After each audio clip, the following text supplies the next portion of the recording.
Joe, what do you make of the inflation trajectory, the drivers, and all that has been said so far? Are we on a good path? Definitely on a good path. Definitely on a good path. Remember that the inflation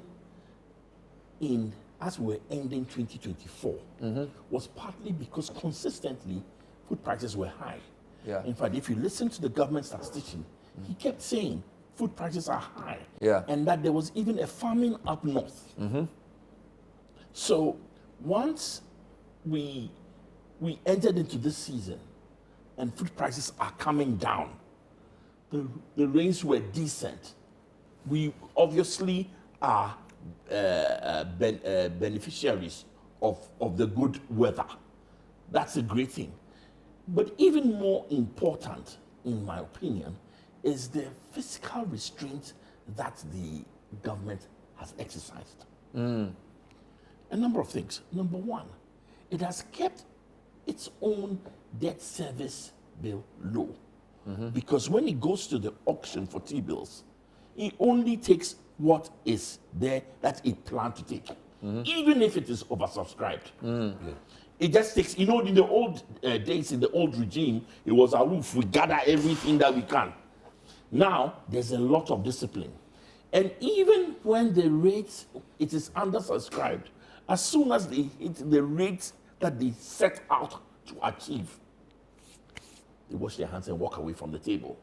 That has meant that the government has managed its own effect on inflation very well.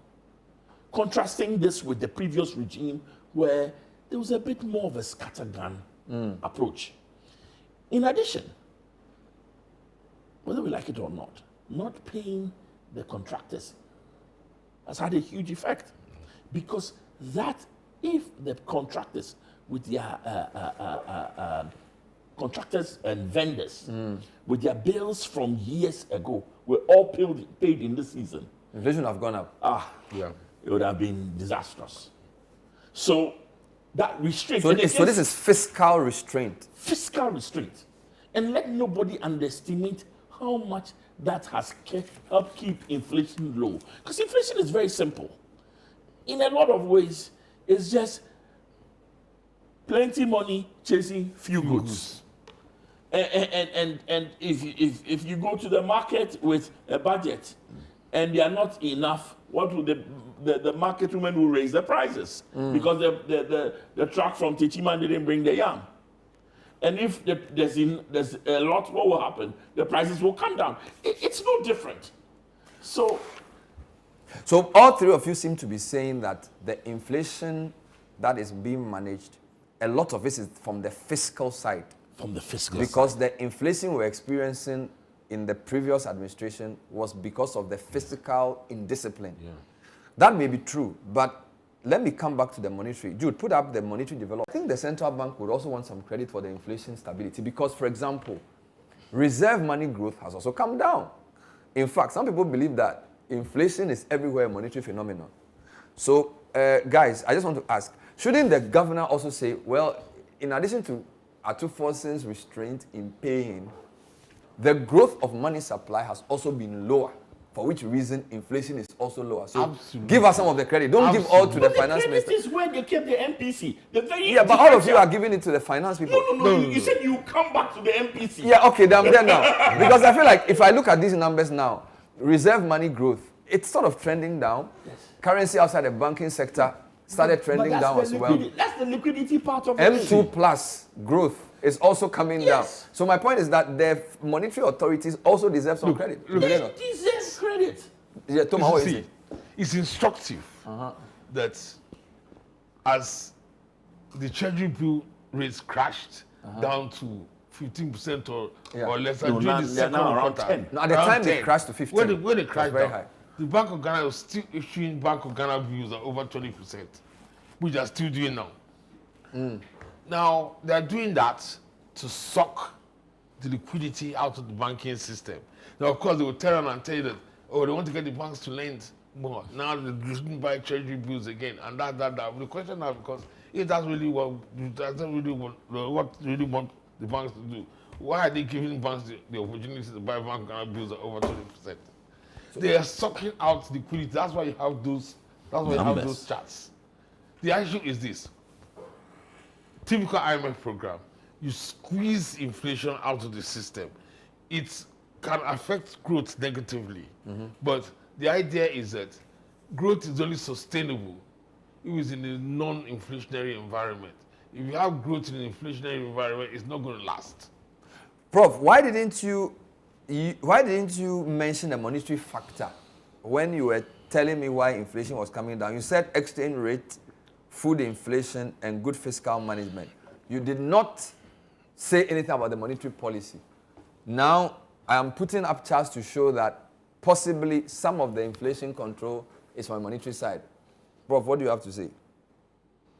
Well, I think it comes to the same thing. Let me take you back to what happened in 2020, 2024. Many of the negative things that happened came from the fiscal side, and monetary was supposed to come in and mop up those excesses, and that actually led us to where we got to.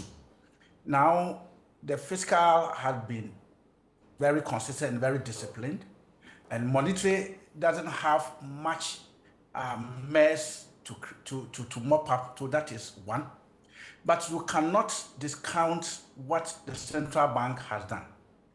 I am one person who is very careful when it comes to looking at the policy rate and why the central bank, especially the MPC, is not reducing the policy rate because inflation is coming down. I'm very, very careful because the economy is made up of so many people. It's made up of industry, it's made up of those who are going for credit, for consumption, and so on. And the banks are there to make profit. So if you don't take care, and then you say that, well, I think inflation is trending down, I will just move ahead and reduce the policy rate from where it is now to, let's say, the teens. You cannot monitor where credit is going to be. Other activities will also compete with industry for credit. So the bank is always careful in making sure that, as we say in our local language, it can happen like that. So the bank is always very cautious when it comes to that. The second aspect that makes me very cautious about that is that the bank has the data. They know the extent of liquidity that we have in the economy. And therefore, they are very careful not to tamper with what we have as far as monetary growth is concerned. So, in all these, inflation is coming down. The central bank has credit that it has to take, and I would not take it away from Okay, them.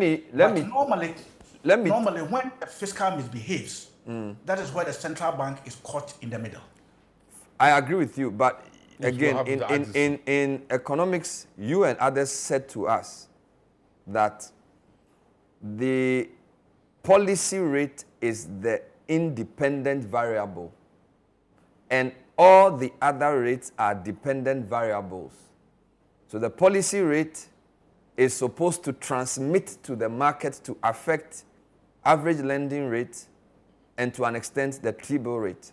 In Ghana today, the policy rate is 25%. Average lending rate is 30%.